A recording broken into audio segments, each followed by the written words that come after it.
I didn't know that I got raspberry. Because why not? Exactly what we're gonna fucking talk about. So we're gonna start with CBT. Imagine that bedtime workouts for me. And what I learned was that Copilot for you, where it's manageable, relaxed, and calming.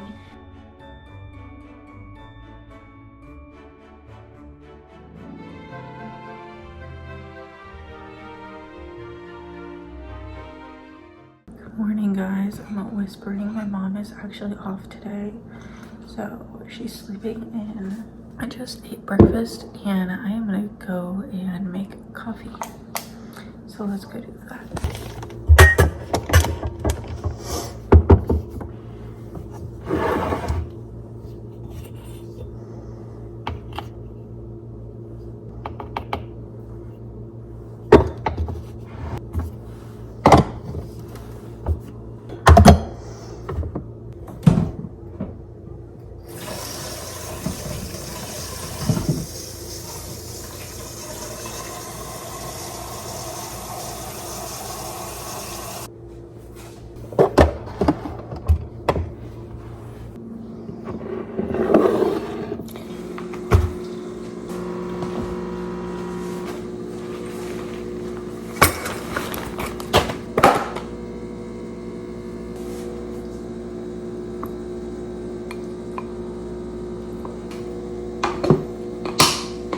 Personally, for me, it's not, I didn't add enough water in it, and the thing that I use to get it to a watery base, that way it's like easily dippable, I use the reduced fat coconut milk. I don't know why I choose reduced fat, it's the one that I choose. And then I just sprinkle, because I added a bigger scoop.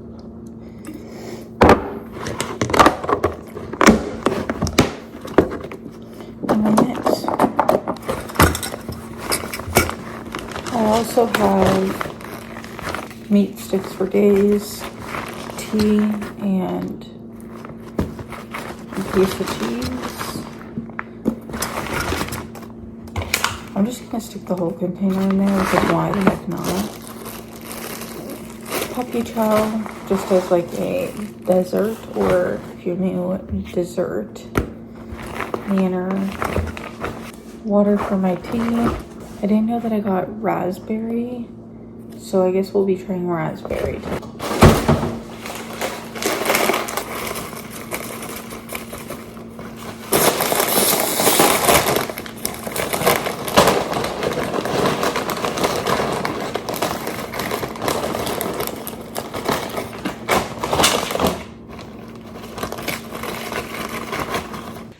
Hi guys, grab your drink, grab your food, grab your snack, because we have a chat. We have a chatty chat to talk about.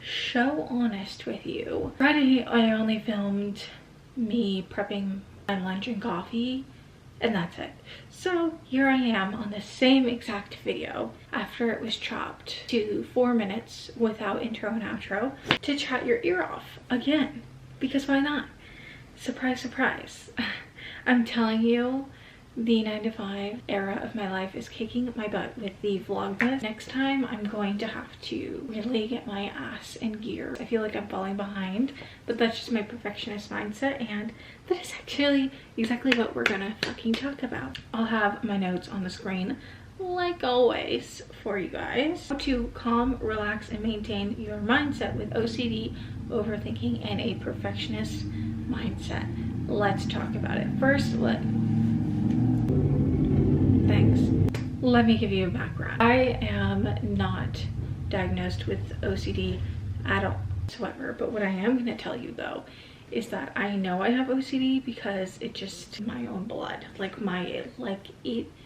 Things drive me nuts. A lot of people think OCD is just like being a neat freak. OCD has a lot more meaning than just being a neat freak. Here's your collective knowledge, because we are learning together. This is a learning moment.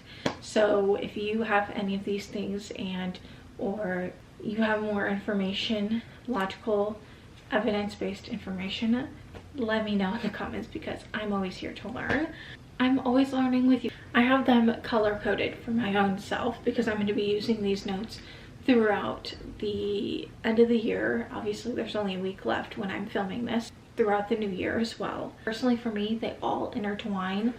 It's not just like OCD for this, perfectionist for this, overthinking for this. It kind of starts with YouTube, if I'm going to be completely honest with you. I love doing YouTube. You guys know, if you guys have been long-time subscribers, or if you're new here, hi, my name is Leanne. I have been doing YouTube for 8+ years. I say plus because of the fact that I had another YouTube channel that I posted on, and I deleted those videos, and here I am now. So hi, welcome if you're new.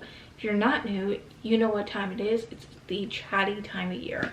I'm always chatty, so if you don't like a chatty Patty or a chatty Kathy, whatever you say, I don't give any flufferoonies. I did some high intense research. When I say high intense, I mean like I literally researched until my eyes were completely sore.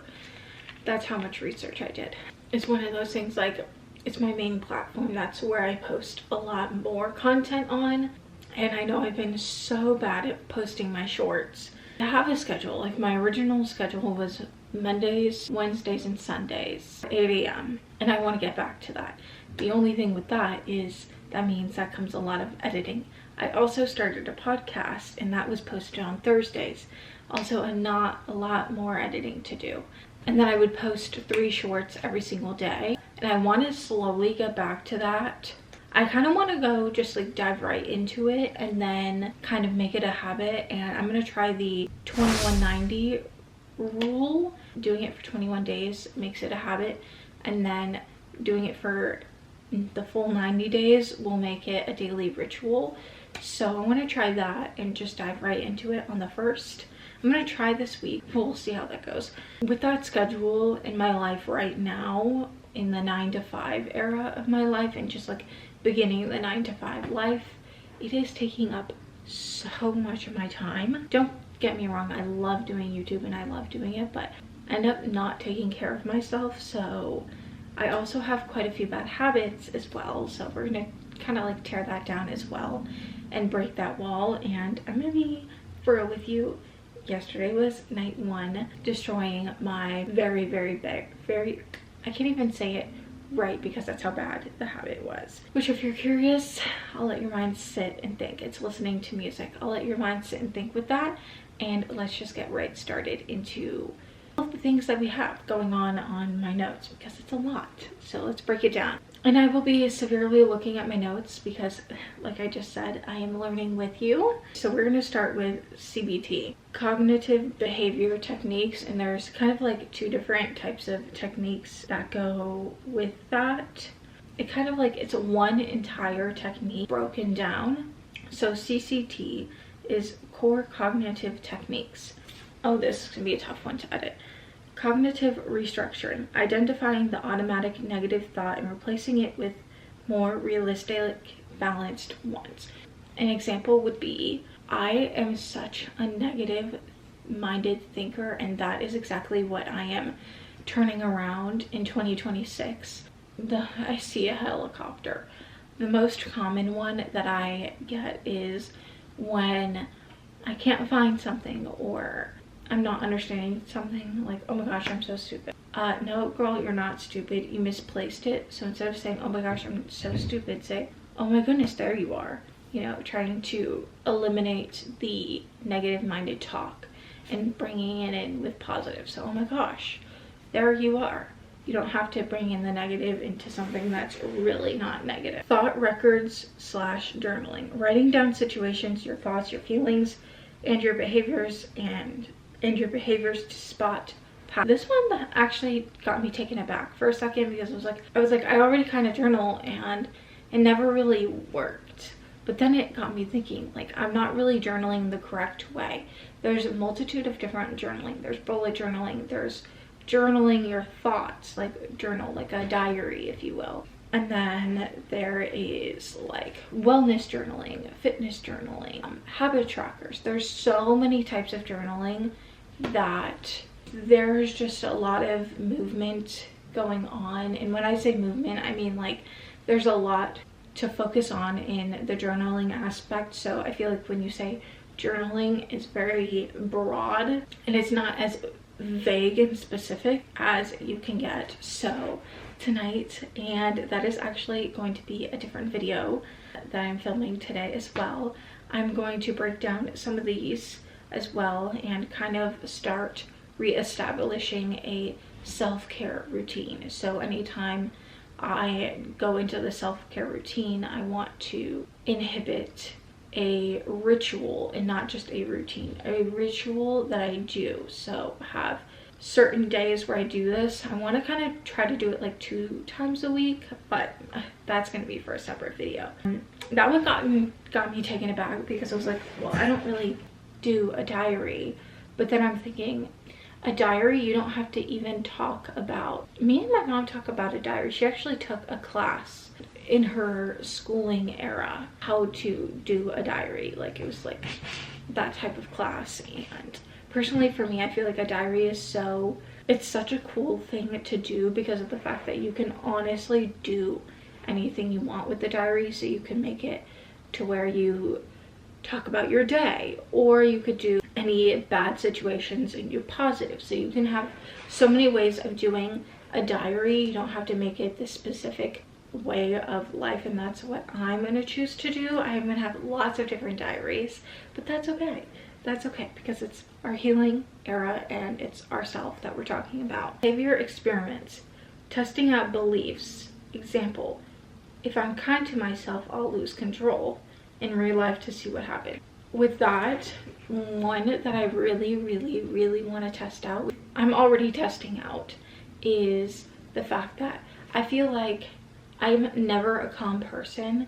So my test is to not listen to music at night and see what happens. So for instance, I feel like when I'm not listening to music, it's going to take me longer to fall asleep than when I do. So that's exactly what I'm doing. Last night, I didn't listen to music at all, and I ended up editing a video. I doom scrolled for about 30 to 40 minutes, taking off all of the people that I just don't follow, which that's going to be a short coming up very soon. I would like to film that today before I forget. And then I took a shower. I listened. No, I didn't listen. I was gonna say I listened to Cinderella. No, I watched Cinderella.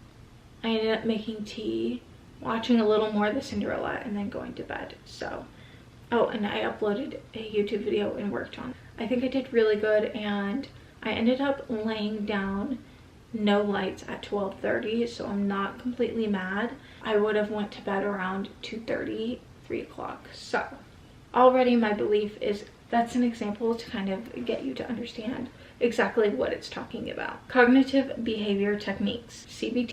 Behavior activation, scheduling enjoyment or meaningful activities to combat depression and inactivity. Piggybacking off the last one, I feel that I need to be productive. So when I'm being productive, it's more so YouTube stuff, because as I've said in like 17 different videos already, I feel like there's always something on YouTube I can be catching up on. Being so productive that I don't schedule time for enjoyment.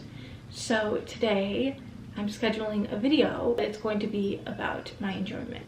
Exposure therapy, gradually confronting feared situations or objects to reduce anxiety. Example, public at work, which I can't really talk about work, so I'm not talking about the contents. We are making little presentations just as a huddle to get to understand the things that we have at my work. That way we can like fully understand it, because personally for me, like, I don't understand it a lot. It's not like I don't understand everything or a lot of it. Making little presentations and presenting it to each other. And we each have topics.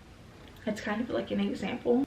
And I do not like speaking publicly, so that one is actually a good one for me. That's why I kept it on there. Problem solving, breaking down large problems into smaller, manageable steps. An example would be working out and exercising isn't that I'm not motivated, because I am motivated. I do want to do it, and it's not also about just solely wanting to lose weight, because I love working out and I love going to the gym or doing Pilates. Like, I love those things.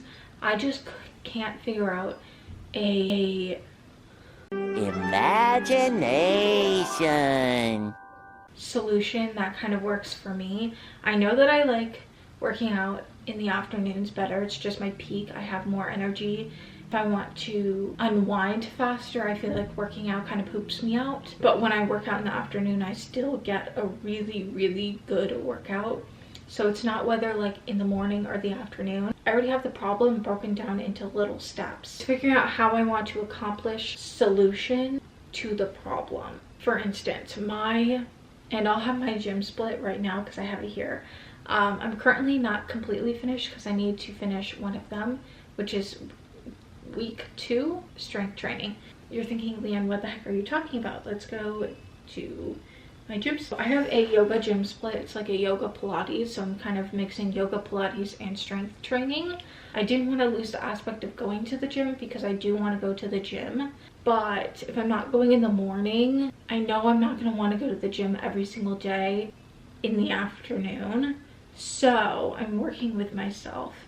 Monday is hatha yoga, Tuesday is Pilates, Wednesday is Vinyasa yoga, Thursday is yin yoga for 20 minutes. These are all 20-minute yoga sessions. Friday is strength training, Saturday is Pilates, and Sunday is Shavasana for 10 minutes and another 10-minute yoga. Week 2, Monday is power yoga, Tuesday is Ashtanga yoga, Wednesday is Pilates, Thursday is yin yoga for 20 minutes, Friday is strength training, Saturday is Pilates, Sunday is 20-minute yin. These are all videos that I would have to pick out that day, but that's not the problem. Like, I love Sarah Beth yoga, and I have a few other like Pilates workout based content creators that I like as well. So it's not the fact that like having to choose the work video, breaking it down to where I still get full body workout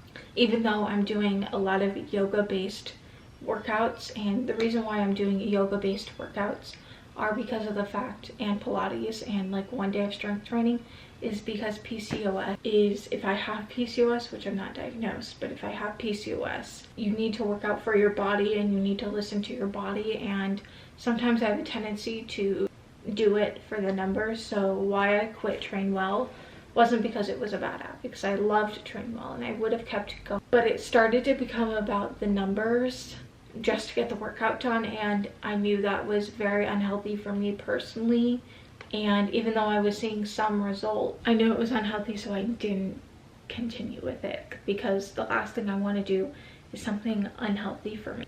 Relaxing and mindful techniques, deep breathing and progressive muscle relaxation, calming the body's stress response. Okay, mommy can't get one moment. Come on, little squirt, let's go. Mommy's doing something. Of course, I try to catch him and hold him, and he just wants to be in the same room with me. That's exactly why I have 2 days of yin. Yin is kind of like a relaxation vibe. For Sarah Beth yoga, she does, when she has yin workouts, there are a lot of the bedtime workouts. I'm okay with that, because that bedtime workouts for me personally relax me no matter what. I mean, all of the yoga and all of the Pilates workouts relax me. That's why I started doing them in the first place a long time ago, meaning quite a few years ago. He's just sitting right there, you guys can see him. He needs a stoop for my shoulder, don't you, little man? I started doing yoga and dabbling in Pilates. A, I couldn't figure out a workout that was working for me. B, because I couldn't fall asleep, so that was kind of like the theory of the madness of why I started yoga, specifically bedtime yoga. And I started dabbling in other types of yoga and Pilates as well. I haven't gone to reformer Pilates, but I've done at-home mat Pilates. I do want to go. The only thing is living in the Silverfold area, I have to travel out to Knoxville, specifically Turkey Creek, to even get I think. Mindfulness, staying present and observing thoughts without judgment. This is where the music comes back into play. When I would listen to music, I would think about a false reality, or I guess think about a world that I would create. So for instance, it's kind of like, I guess, Sims is my understanding, like a Sims, just like in my mind, like I got to choose everything. So like I got to choose the house and, you know, like where it was and blah blah blah blah blah.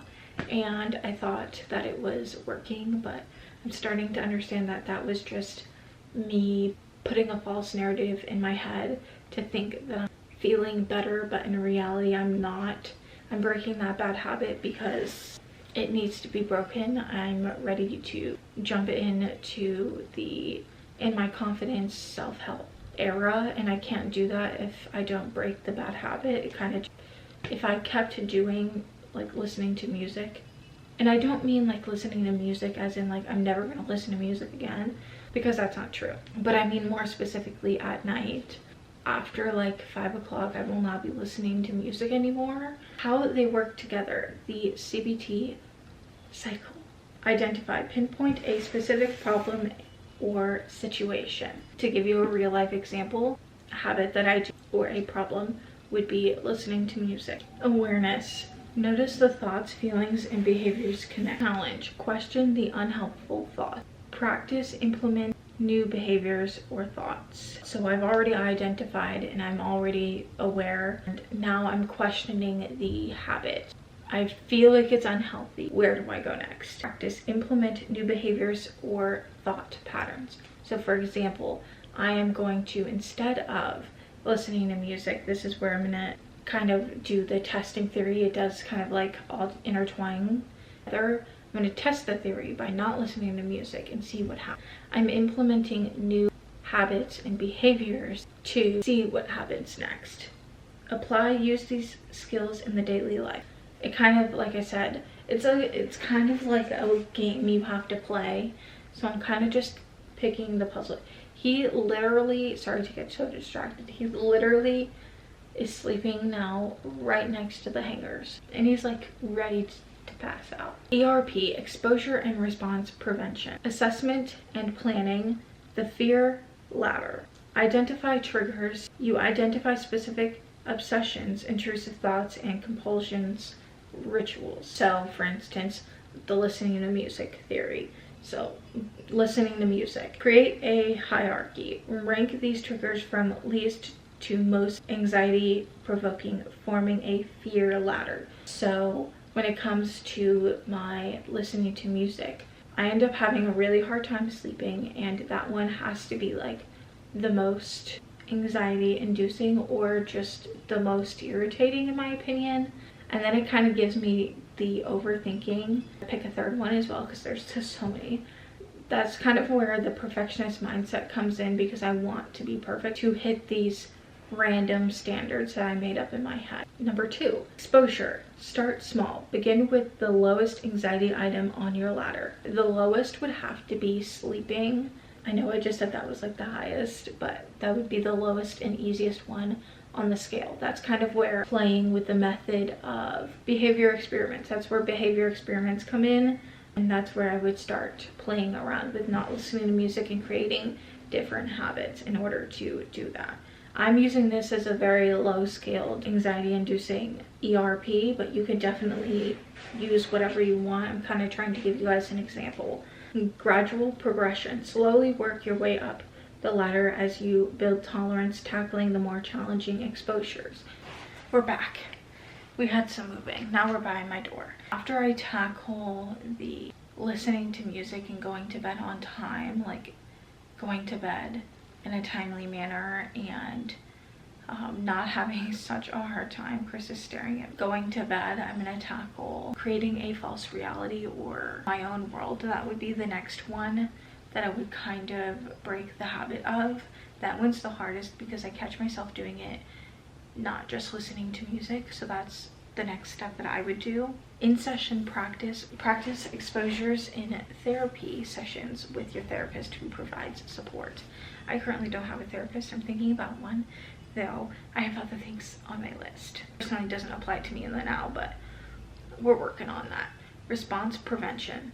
Resist rituals. During exposures, you actively choose not to perform your usual compulsion. Example, music, listening to music at night. Listening to music at night is actually hard, and it was so tempting. It worked, and I went to bed at 12:30. So tolerate anxiety. You learn to sit with uncomfortable feelings, allowing your anxiety to naturally decrease. Progressing in practice. Review and learn. After an exposure, you discuss what happened, your anxiety levels, often using a 0 to 10 scale, and what you learned. Last night, since last night was day 1, what I can say is that on a scale of 1 to 10, it was about 0 meaning hard, 10 meaning easy. I would say like a 7 out of 10. Honestly, I wasn't even in the mood to listen to music, and I had other things on my plate that I wanted to get done anyway, so it kind of worked out perfectly. But I did catch myself wanting to think and overthink, so I take points off for that. But it went a lot better than I thought, so I can't be mad. And what I learned was that at least for session number 1, it did actually make me fall asleep faster, not overthinking. Homework. You consistently practice exposure and response prevention between sessions to solidify new. Currently what I'm doing at the moment. Building and maintenance. Coping tools. Therapists teach mindfulness and other strategies to manage stress. That's why I'm doing yoga and Pilates, is because yoga and Pilates is good for managing stress. Long-term management. Eventually you become skilled at conducting your own ERP to manage setbacks and maintain recovery. Practice practical strategies to calm and relax. Mindfulness and meditation. I've already kind of talked about this. Breathe awareness meditation. Focus on slow, deep breaths to anchor yourself in the present. That's what Sarah Beth Yoga does in a lot of her videos, at least once or twice within one specific video. Mantra-based meditation. Repeat a calming phrase to reduce racing thoughts. I haven't done that, but I would kind of count it as at the end she'll say, and I could be mispronouncing it, namaste. And like I said, I could be mispronouncing it. To me, that's the most repetitive phrase that I've said, and at the end it does calm me down. Mindfulness practices. Observe thoughts without judgment, reducing their power. I'm kind of already practicing that, if I'm going to be honest. That's kind of what goes into yoga, at least for me. Grounding techniques. The 5, 4, 3, 2, 1 method. Name 5 things you see, 4 things you touch, 3 things you hear, 2 things you smell, and 1 thing you taste. That is a way to break whatever mindset you're going through. You can use it in a lot of different aspects. I've never personally used it, but I'm assuming for me personally, by the time I even get to like the thing that I see, I'm gonna forget about what is racing in. Physical grounding. Notice sensations like the sun on your skin or feet on the floor. Yoga and movement. Gentle yoga styles, hatha, restorative, and Iyengar helps reduce stress and slow an overactive mind. Regular exercise boosts mood and reduces compulsive urges. I have noticed that because I've been doing yoga consistently for about a week and a half now-ish. I don't feel the need to overthink a lot. I feel like I overthink in the morning or during my work hours than I do at home, which is a big start. But I'm thinking about doing yoga in the morning for like 10 minutes, adding that into my routine. We'll see where that goes. And journaling. Write down intrusive thoughts and worries to externalize them. Helps identify triggers and patterns of overthinking. Kind of already talked about that, so I'm kind of leaving that as that. We have 2 more, and then I will show you guys the table that I got off of Copilot. Coping skills for OCD and perfectionism. Already talked about ERP, which is exposure and response prevention. The gold standard therapy. Gradually facing triggers while resisting compulsion. Kind of goes in and ties in with what we've already talked about in the first half. Cognitive behavior therapies, or CBT, reframes perfectionist thinking and builds tolerance for imperfectionism.